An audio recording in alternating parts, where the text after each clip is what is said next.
اللہ رب العزت نے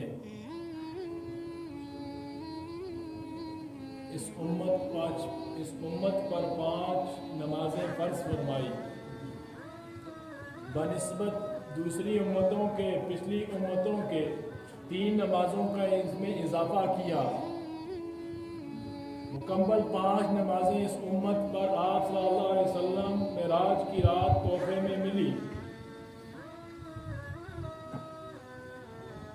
نماز کی اہمیت اس بات سے پتہ چلتی ہے کہ نماز کا تذکرہ قرآن کریم میں جہاں پر بھی کیا گیا، سب سے پہلے نماز کے تذکرے کے ساتھ ساتھ ایمان اور اسلام کا تذکرہ کیا گیا۔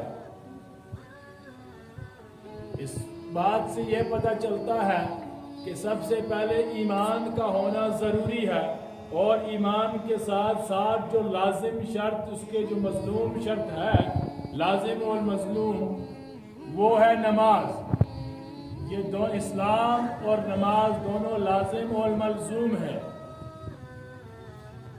اللہ رب العزت نے قرآن کریم میں فرمایا کہ نماز لوگوں کو بے حیائی سے، فحش کاموں سے، منکرات سے، خبائث سے، رذائل سے روکتی ہے۔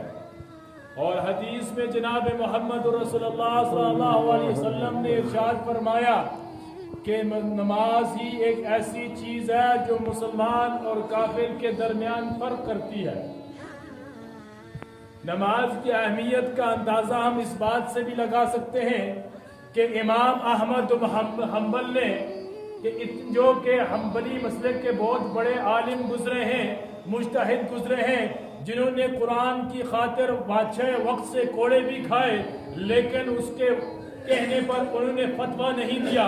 انہوں نے یہ فتویٰ دیا اگر تارک الصلاۃ جو ہے، نماز کو چھوڑنے والے کو قتل کر دیا جائے۔ یہ امام احمد بن حنبل کا فتویٰ ہے کہ تارک الصلاۃ جو ہو اس کو قتل کر دیا جائے۔ اور امام شافعی اور امام مالک رحمت اللہ علیہ نے کہا کہ قتل کو تو نہیں کیا جائے گا، لیکن اس کو رجم کیا جائے گا، سنسار کیا جائے گا۔ اور امام ابو حنیفہ رحمت اللہ علیہ نے فرمایا نہ ہی رجم کیا جائے گا اور نہ ہی قتل کیا جائے گا، بلکہ وقت کے بادشاہ جو مناسب سمجھے گا اس کو وہ تحذیر وہ دے گا، وہ سزا دے گا۔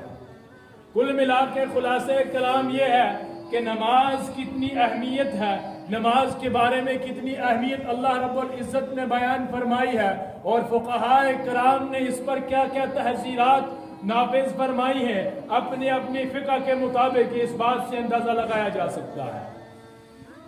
لیکن یہاں آج ہم اپنا محاسبہ کریں، ہم اپنے پر غور کریں۔ یہاں مؤذن اللہ اکبر کی صدا کہہ رہا ہے، مسجد کے مینارے گونج رہے ہیں، لیکن ہم انسان ایسے ہیں، ہم ایسی مخلوق ہیں کہ اللہ کا نام تو سنتے ہیں، اپنی دکان کو بند نہیں کر سکتے، اپنے گھر سے اٹھ کر مسجد میں نہیں آ سکتے، دنیا کے جن کاموں میں ہم پڑے ہوئے ہیں ان کو چھوڑ نہیں سکتے اس نماز کی خاطر۔ یہ نماز دین کے بنیادی ستونوں میں سے ایک ستون ہے۔ اللہ رب العزت نے جو تحفہ معراج پر جناب محمد رسول اللہ صلی اللہ علیہ وسلم کو عنایت فرمایا، وہ تحفہ نماز کا ہے۔ اور ایک کرم فرمائی دیکھی اللہ رب العزت کی کہ اس امت پر 5 نمازیں فرض کی گئیں، پچھلی امتوں پر صرف 2 نمازیں فرض تھی، فجر کی اور عصر کی۔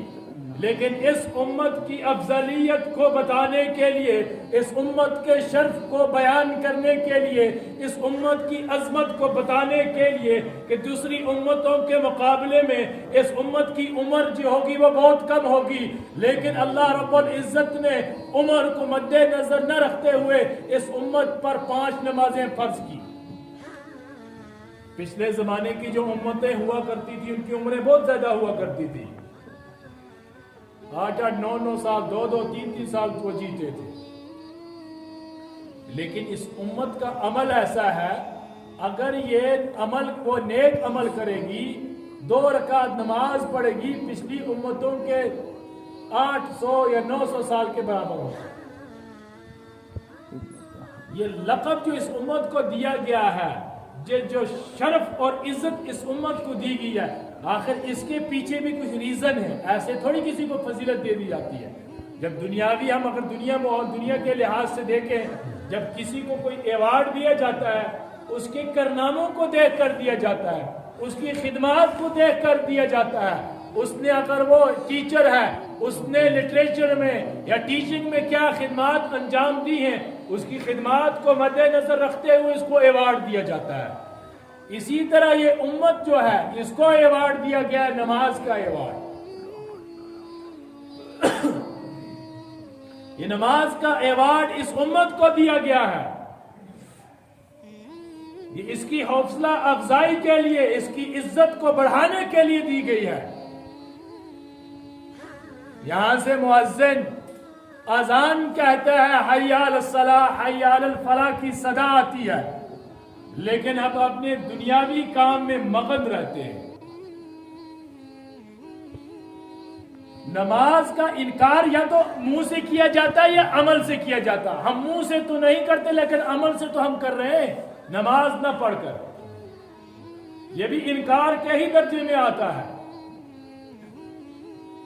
یہ سکوت اختیار کر لینا فقہ میں، جب فقہ میں بالغہ اور باکرہ عورت اور لڑکی جب سکوت اختیار کر رہے، اس کے سکوت کو، اس کی خاموشی کو ہاں مانا جاتا ہے۔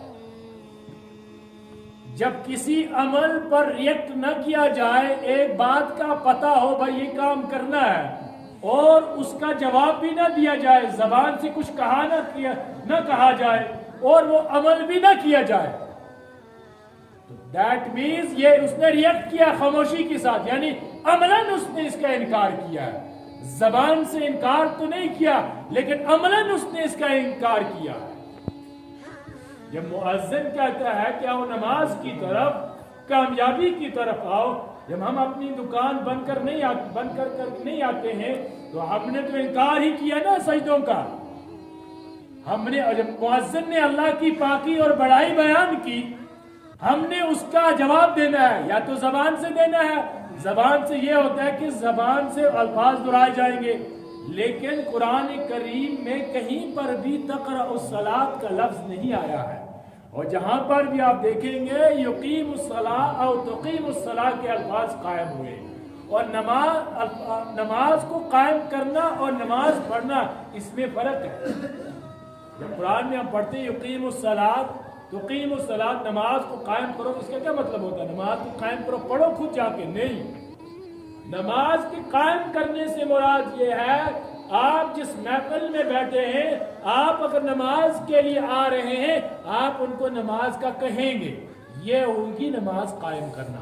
اگر آپ نے اذان سنی یا آپ نے اذان نہیں سنی، لیکن آپ کو پتہ ہے کہ نماز کا وقت ہو گیا، آپ اس محفل میں بیٹھے ہوئے ہیں، آپ نے ٹائم دیکھا، اٹھ کر اس محفل سے چلے آئے، اور وہ محفل میں جو دوسرے لوگ تھے ان سے آپ نے نہیں کہا نماز کا، تو یہ آپ نے نماز قائم نہیں کی، اس کو قائم کرنا نہیں بولیں گے۔